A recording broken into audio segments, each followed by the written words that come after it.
Okay, so in this video, we are going to focus on relative atomic mass. So look at the relative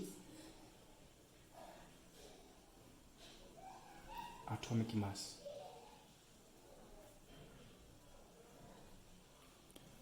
Relative atomic mass. It's something that I know you've heard of, but what is it? Right? What is it? And how can we determine it? That's today.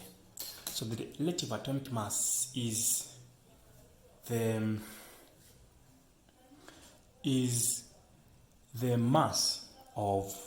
total mass of what?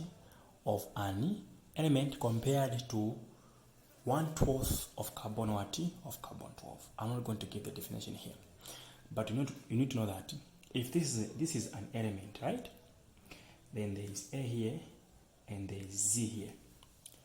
A is what we call the relative atomic mass, and Z is what we call just the atomic mass, the atomic number, and X is what we call the element symbol. Now that you know that, how can we find this number here? Now, this number comes from a combination of what we call isotopes. It comes from a combination of what we call isotopes. Isotopes, these are just elements having the same atomic number but different mass number. For example, I can have an element A having 16 here. Are we together? But here it has got maybe 32. Okay. Another atom B, it has got 16 here, but here it has got what? 33. Once you see this type of stuff, just know these two are what? Are isotopes. These two are what? Are isotopes.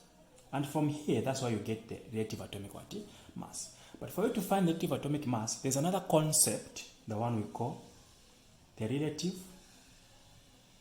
abundance.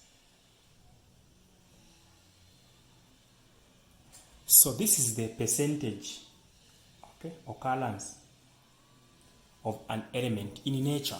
All right. So for example, you can find that element A in nature is 55%.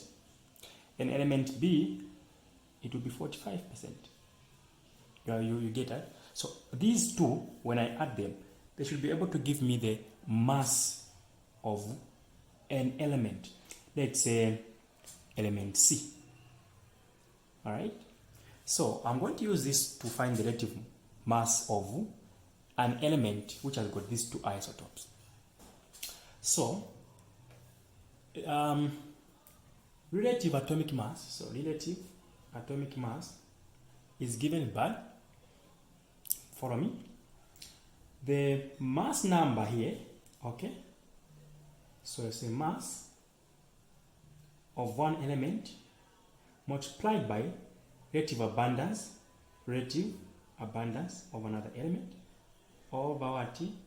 Over 100, plus the same mass of the second isotope, which is this one, multiplied by relative abundance of the second isotope over what? 100. If they are more than 2, you keep on adding. All right, let's now find for this one. So to find for this one, we'll say RAM will be equal to, the mass there is 32, we multiply by 55 over 100, percentage out of 100, plus 33 multiplied by 45 over 100. Let me just get my calculator. Alright, so let's now compute this. 32 multiplied by 55 multiplied by 100 is giving me 17.6, plus 33 multiplied by what? 33 multiplied by 45 multiplied by 100 is giving me 14.85. Let's now add them together. Add 17.6 So it's giving me 32.45. That means that an element which has got these two isotopes, let's call it C, is going to have 16, but the mass number will be 32.45. That's how come elements on the periodic table, they have got those mass numbers that you see. Those mass numbers, they are not just there, but they came from isotopes, and this is how they were found. It's PBS the tutor. Enjoy.